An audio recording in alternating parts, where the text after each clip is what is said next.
दोस्तों, मेरे YouTube channel धारा ज्ञान की में आपका स्वागत है, अभिनंदन है। आज हम एक और कहानी लेकर आए हैं। इस कहानी में एक राजा ने एक मजदूर की ईमानदारी की परीक्षा ली है। तो आइए बिना समय गंवाए कहानी पर चलते हैं।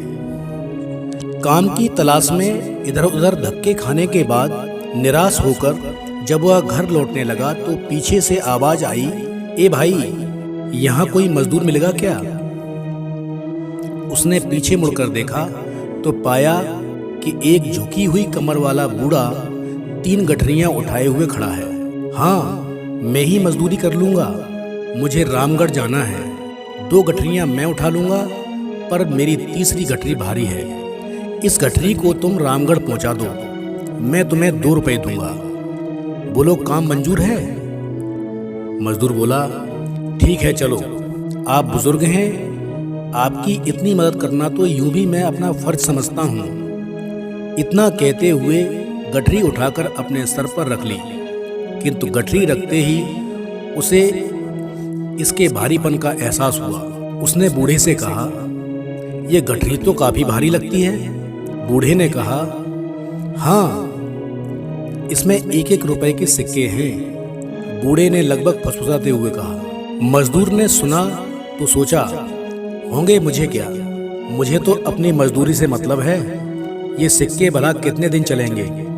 तभी उसने देखा कि बूढ़ा उस पर नजर रखे हुए है। उसने सोचा कि ये बूढ़ा जरूर ये सोच रहा होगा, कहीं ये भाग तो नहीं जाएगा। पर मैं तो ऐसी बेईमानी और चोरी करने में विश्वास नहीं करता। मैं सिक्कों के लालच में फंसकर किसी के साथ बेईमानी नहीं करूंगा। चलते चलते आगे एक नदी आ गई।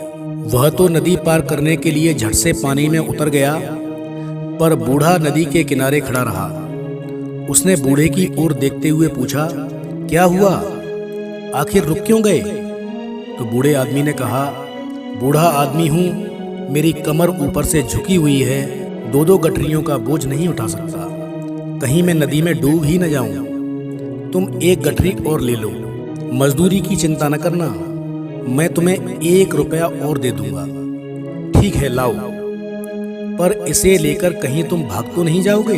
क्यों भला मैं भागने लगा? भाई, आजकल किसी का भरोसा नहीं। फिर इसमें चांदी के सिक्के जो हैं, मैं आपको ऐसा चोर बेईमान दिखता हूँ क्या? बेफिक्र रहे, मैं चांदी के सिक्के के लालच में किसी को धोखा देने वाला नहीं हूँ। लाइए, ये गठरी मुझे दे दीजिए। दूसरी गठरी उठाकर उसने नदी पार कर ली। चांदी के सिक्कों का लालच भी उसे डिगा नहीं पाया। थोड़ी दूर आगे चलने के बाद सामने पहाड़ी आ गई। वह धीरे धीरे पहाड़ी पर चढ़ने लगा, पर बूढ़ा अभी तक नीचे ही रुका हुआ था। उसने कहा, आइए ना, फिर से रुक क्यों गए? बूढ़ा आदमी हूँ, ठीक से चल तो पाता नहीं हूँ, ऊपर से कमर पर 1 गठरी का बोझ और उसके ऊपर पहाड़ की दुर्गम चढ़ाई। मजदूर बोला, तो लाइए, ये गठरी भी मुझे दे दीजिए, बेशक, और मजदूरी भी मत देना। पर कैसे दे दूं? इसमें तो सोने के सिक्के हैं, और अगर तुम इन्हें लेकर भाग गए तो मैं बूढ़ा तुम्हारे पीछे भाग भी नहीं पाऊंगा।